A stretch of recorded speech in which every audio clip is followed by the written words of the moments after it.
here at the beginning of the year, I'm doing a series every week on the things that Detox supports because it is a wide ranging category of topics and more than I even have on the list. We're going to start this week with weight loss because often at the beginning of the year, that's one of the things that's on everyone's mind. So I want to begin by just talking a bit about obesity trends in the United States.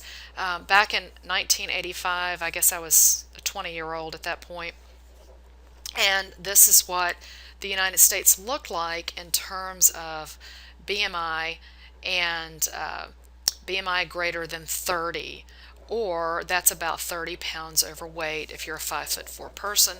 It's an estimate.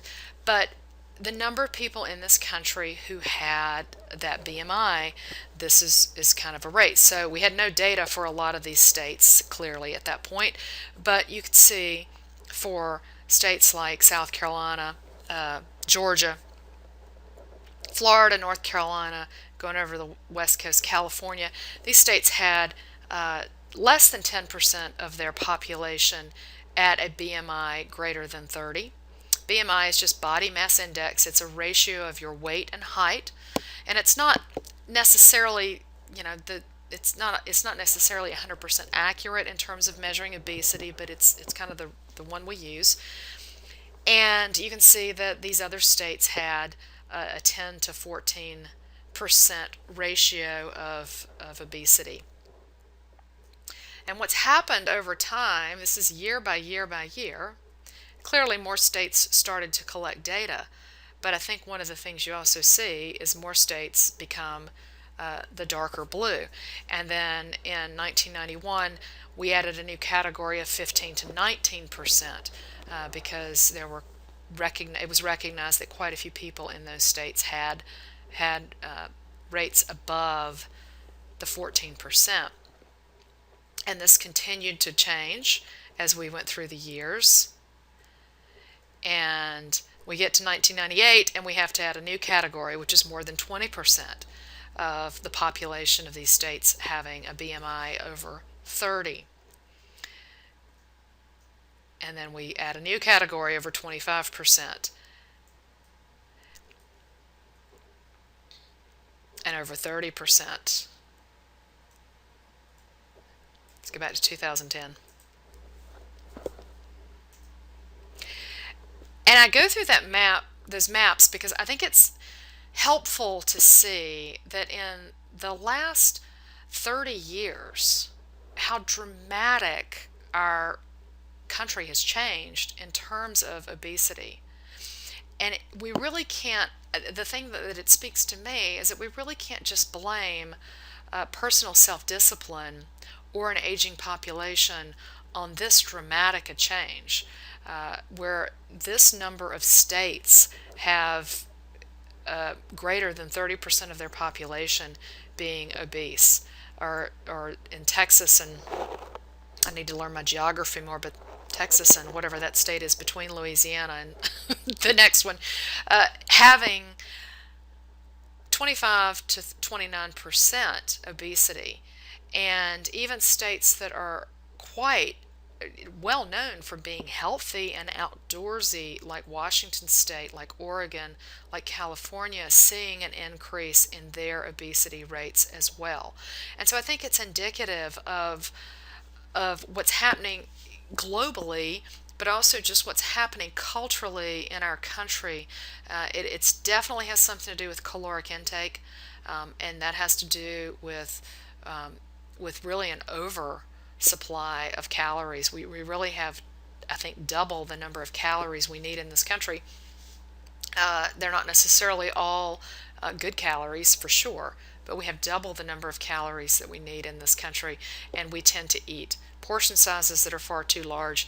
But we also have an exposure to toxins that has certainly changed and increased. Our food supply and our toxic exposure have been, I think, on the same trajectory as we go through this last 30 years with the growing rate of obesity. So I want to show that because I want to just, first of all, let you know that you're not alone, and I'm not alone either. I've definitely put on weight. I think part of it is your age, but part of it is also just it, the stress of life. We'll add that in there as well, and the food supply, and really what an extraordinary effort it takes to pull yourself out of that because of all the pulls that are going on in our culture. When I talk about weight loss and improving your health, though, I just want to point out that there are a number of things that contribute to a healthy weight. And I have an entire talk on this, so I'm not going to go through the whole talk, but these are 10 of the things that I outlined.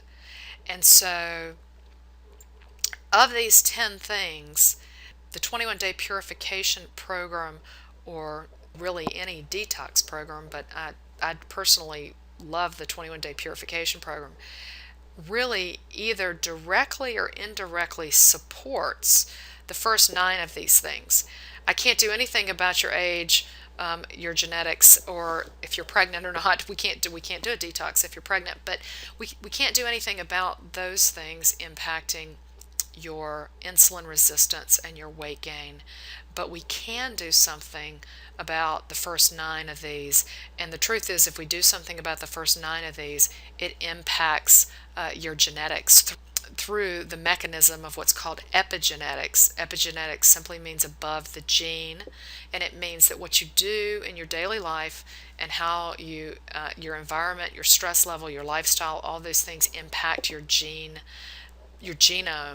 And just because you have a gene that says I may develop diabetes because everyone else in my family developed diabetes, that's not a given that you're necessarily going to do that.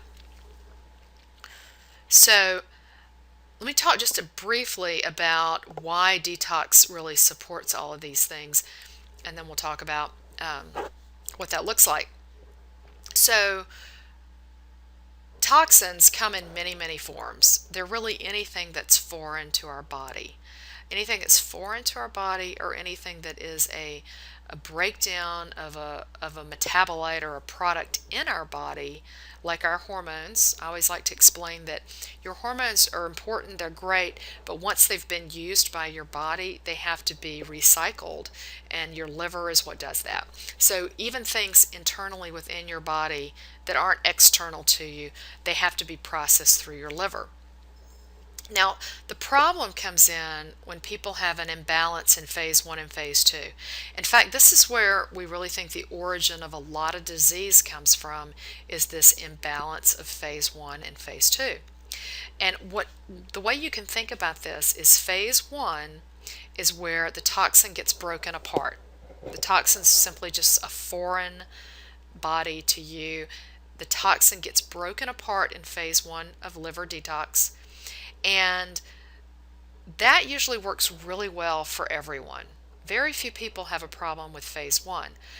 Part of the reason is that things that are as simple as alcohol and coffee, any kind of caffeine, those things upregulate phase 1 as well as all the vegetables that you eat. But a lot of things will upregulate or strengthen phase 1 detox. Phase 2 detox is really when things get combined together again, and that's called conjugation. And you'll see some of these categories, some of these 6 categories here have the word conjugation in them. But basically, conjugation happens based on your diet. It happens based on the nutrients that are in your body that support these detoxification pathways. So sulfation, for example, happens when you eat sulfur foods. You need the enzymes from sulfur foods. Sulfur foods are things like asparagus. Broccoli has some sulfur in it. A lot of allium foods, allium being garlic, leeks, onion. Those things have sulfur in them. Those are sulfur foods. When you eat those foods, it supports all the detox pathways in that category. Amino acid conjugation gets supported when you eat protein. So when you eat good protein, healthy protein, then that supports amino acid conjugation. Methylation is one of my favorite ones because methyl groups come from all vegetables, but they're predominantly the greatest in any of the dark greens. That's why you hear eat dark green vegetables. Eat Brussels sprouts, broccoli, kale, all of these dark green vegetables. And surprisingly, radishes are also a cruciferous vegetable. I didn't realize that, but until just recently. But I keep being it's hard for me to think about it because it's not dark green, but radishes also increase methylation. So eating the foods are important. Now, the reason that's important is because remember I told you they break apart in phase one, they get put back together in an inert or inactive fashion in phase two so that you can then get them out of your body. But what happens in the middle is more toxic, hence the skull and crossbones there. What happens in the middle is a place that's more toxic than even before phase one. And so that's where you hear the need for antioxidant support. Okay, so antioxidant support, again, antioxidants just come from vitamins and nutrients.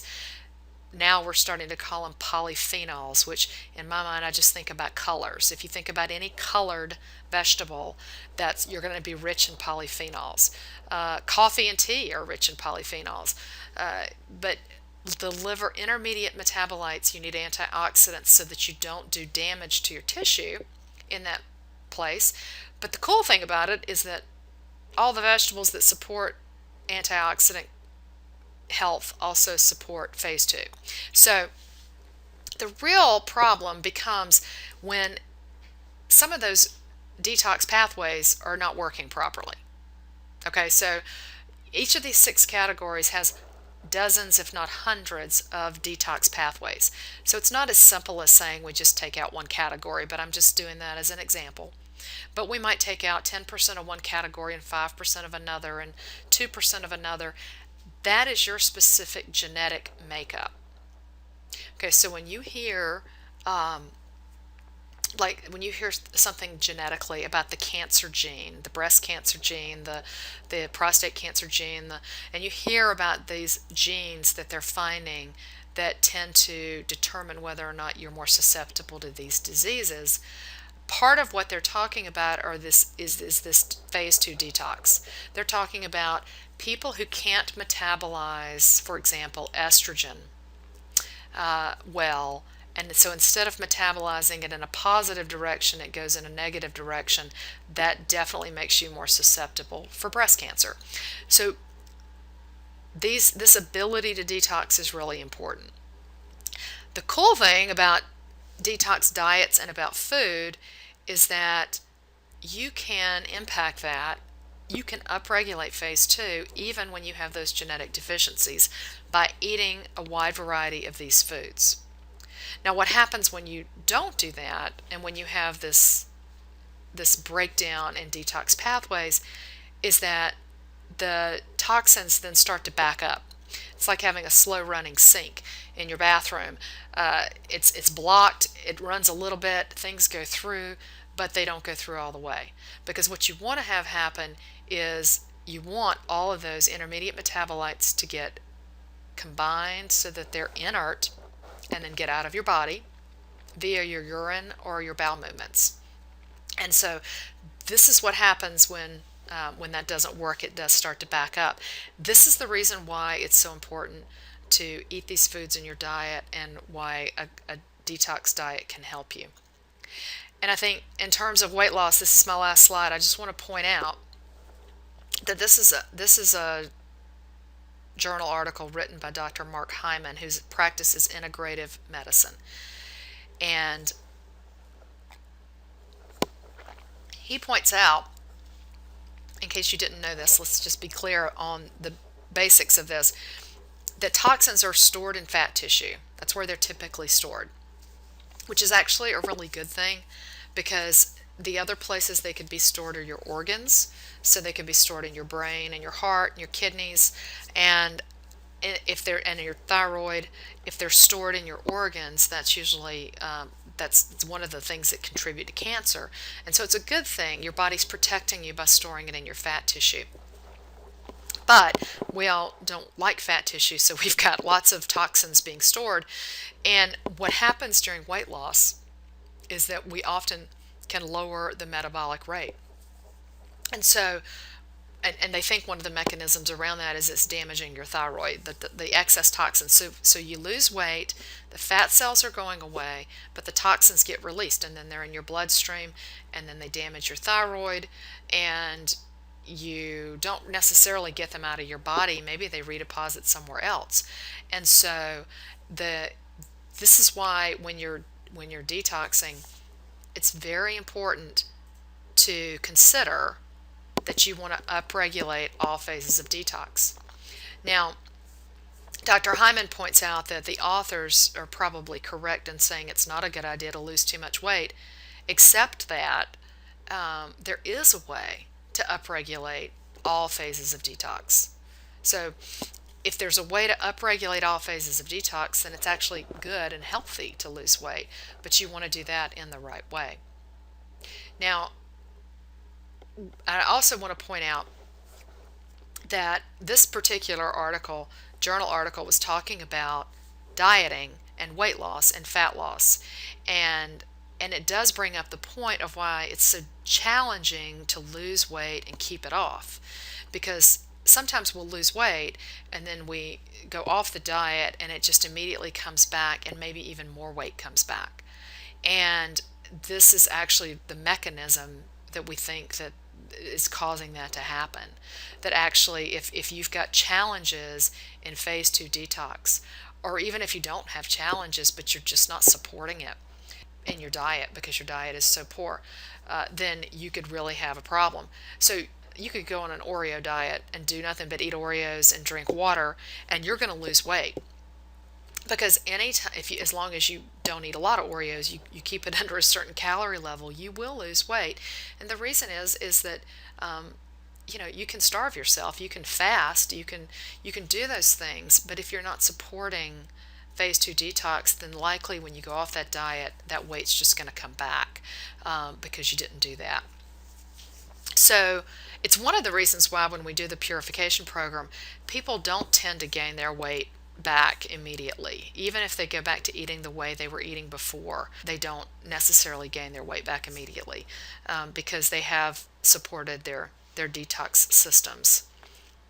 This is a chart that shows an extensive metabolizer or normal person versus a poor metabolizer, and really the difference here is an extensive metabolizer, if they're exposed to a toxin, and in this case this was a drug, so let's just think of it like Tylenol, because we've read a lot about Tylenol, how it builds up and can become toxic to some people.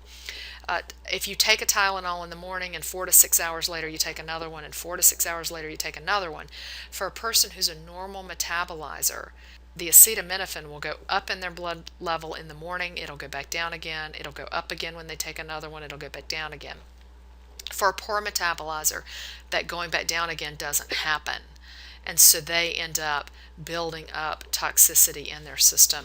That's sort of what happens when you're dieting and you're not supporting your phase 2 detox, or particularly if you're a poor metabolizer, which you're actually more susceptible to.